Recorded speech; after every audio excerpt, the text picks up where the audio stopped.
Jamii hupeleka watu holi, hakuna makosa kupeleka watu holi. Huna pesa za holi, uende ukakopeshe 200,000 kwa ajili ya holi, jamani nijibuni. Ni akili? Ni akili hiyo? Ama ufanye harusi gharama ije 2,200,000. Ni sawa jamani?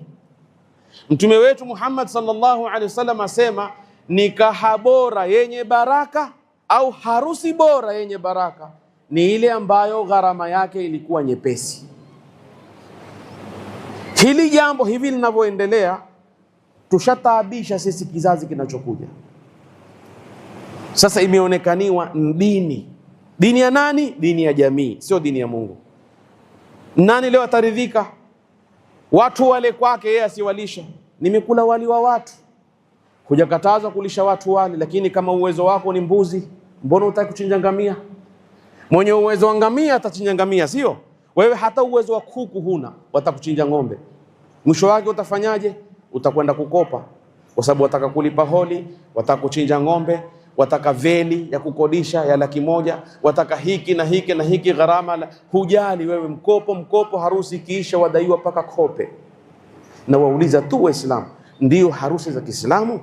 Ndio sherehe ambao inamridhisha Mungu? Tukiwacha dini kiakili tu, yani ndivyo Uislamu unavyotutaka sisi, hata kwa akili tu. Wewe utukue deni kwa sababu ya kufurahisha watu masaa 3 au 4 ama siku. Leo watu wale usiku, watu wakapambe, milioni zimeanguka, kisha wadaiwa. Ndivyo, yani ni akili? Ni sawa hivyo? Uislamu, tumuogopeni Mwenyezi Mungu. Dini yetu ni dini bora. Dini haikutunyima wala haikutukalifisha. Dini nyepesi, kila mtu ajikuna ajipatapo. Fanya walima, uwezo wako ni mbuzi, chinja mbuzi. Huna lazima kukimbilia ng'ombe. Kama huna uwezo wa kukodisha holi ya 200,000, fanya harusi kwenye ukumbi wa nyumba yako. Weza kualika watu wangapi? 20, alika watu 20. Lakini watu hatanisema, nani alisalimika na watu? Niwaulize swali moja munijibu. Hata wale wanaopeleka watu holi wakawalisha na biriani kama holi ya Jubilee vile, kusalimika na maneno? Hilo lisikuogopeshe. Kama uwezo wako ni watu 20, alika watu 20 na usubiri maneno.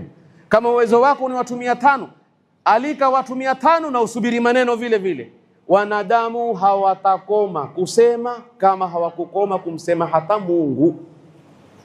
Lakini wewe na mimi sawa, tufanye lenye kumridhisha Mungu na kutuweka sisi murtahin. Nataka kuona harusi imefanyika na sina uzito wowote.